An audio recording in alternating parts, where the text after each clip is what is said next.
Amis internautes, bonjour.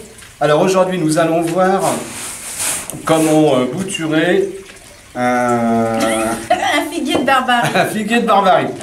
Un Opuntia ficus indica. Voilà. Donc c'est une plante originaire du Mexique. Ah, c'est bien. Ouais, c'est bien, hein? C'est bien. Donc pour ce faire, eh bien nous allons prendre du terreau tout à fait ordinaire, du sable et un pot qui a disparu apparemment. Donc les figues se mangent. Hein. Ouais. Oui.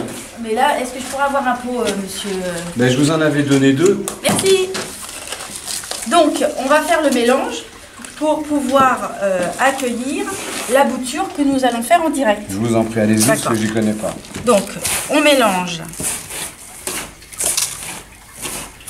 Donc, si on mélange comme ça, c'est pour qu'il y ait un bon drainage. Hein. Oui, il faut que ça soit un mélange bien drainé. C'est un cactus, hein. Oui. Donc c'est. Ça a besoin de beaucoup d'eau. Ça vit au Mexique. Donc on imagine le cactus au milieu des plaines désertiques. Aride. Voilà, du sable. Voilà.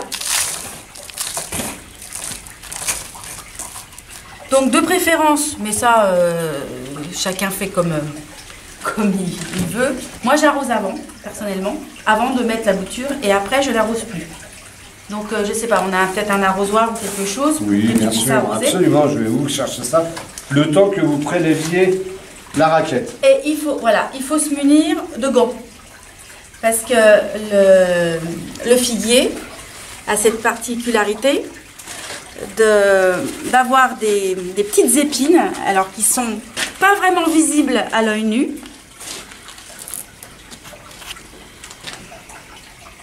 Hein, on les voit à peine là, mais alors une fois que c'est rentré dans les mains, c'est terrible à retirer.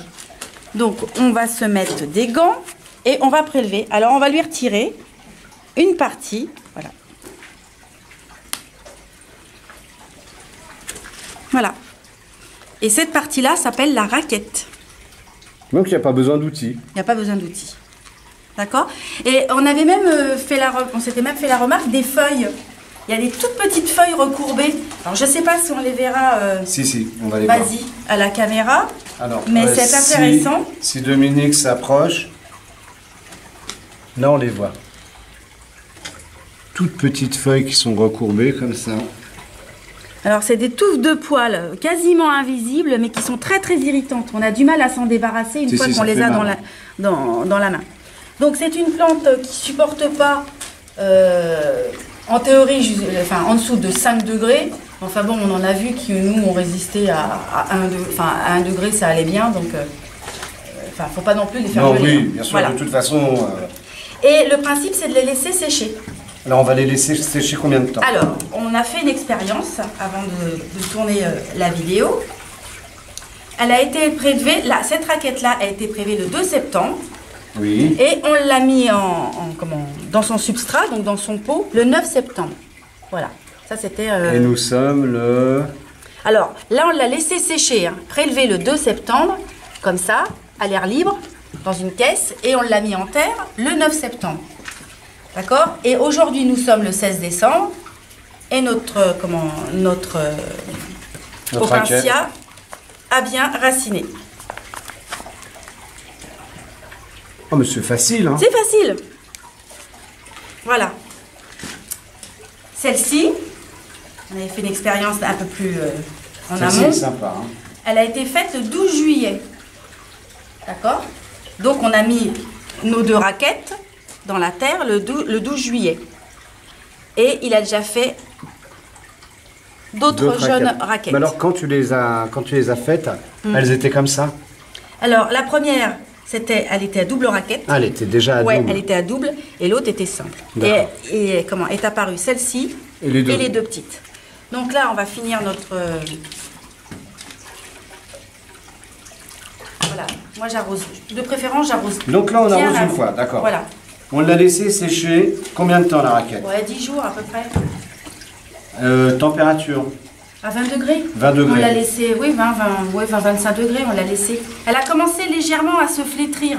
Hein, Elle se déshydrate. Voilà, quand le figuier a un petit peu soif, là on voit, il y a eu un manque d'eau à un moment et elle a tendance à se flétrir. Ben, il est temps de le mettre en terre. Alors là, on considère qu'on l'a laissé 10 jours à l'air libre. Et ben c'est tout bête. On prend notre raquette,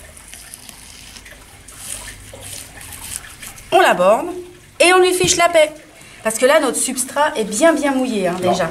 Là, les fréquences d'arrosage, ça va être quoi? Il fait quoi? Il fait 20-25 degrés là dans la serre. Non, il fait avec à peu près, il y a le soleil. 25, oui.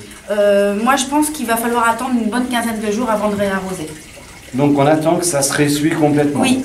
Ouais. Et après, les fréquences, ça va être quoi? On entretient une humidité ou on arrose? On entretient une légère humidité. Vraiment légère. Et voilà ce que ça donne. Donc, c'est hyper facile. Très, très facile. Voilà, je pense qu'on a tout dit. Alors, ça fleurit de mai à octobre. Cette jolie plante fleurit de mai à octobre. Oui. Et puis, il y a aussi quelque chose qui est quand même sympa, c'est qu'on ne met pas d'engrais. Ça se débrouille. Ça n'a pas besoin d'engrais. Oui, du fait que ça soit dans la région aride. Voilà. Et ça peut quand même monter à 3-4 mètres de haut. Hein. Celui-ci? Oui. D'accord. Donc bon, celui-ci, il a été mis en pleine terre dans un massif. Il a été rentré, donc il a un petit peu souffert. Et on voit bien, il a été cassé à un moment. Et là, il y a deux jeunes pousses qui sont repartis. Voilà, c'est vraiment très simple. Ben, je crois que tu vas faire des heureux quand même. Hein. Bah ouais, c'est sympa. Et j'ai une question, est-ce que ça donne des fruits? Oui, ça donne des fruits, mais nous, on n'en a jamais eu en serre. Moi, j'en ai jamais vu. Moi, j'en ai vu. Oui, parce qu'en fait, ils sont souvent transplantés. Ils sont dehors, dedans, mais ça donne des fruits. Donc celui-ci donne des fruits et en plus, c'est comestible. Voilà. Parce qu'ils ne sont pas tous comestibles. Ils ne sont pas tous comestibles, les opinciens. Ben voilà, je crois qu'on a fait le tour. Je crois. S'il y a des questions, si on a omis quelque chose, ben, n'hésitez pas à nous poser des questions. On essaiera d'y répondre. Et puis, ben, merci, et puis à la prochaine vidéo.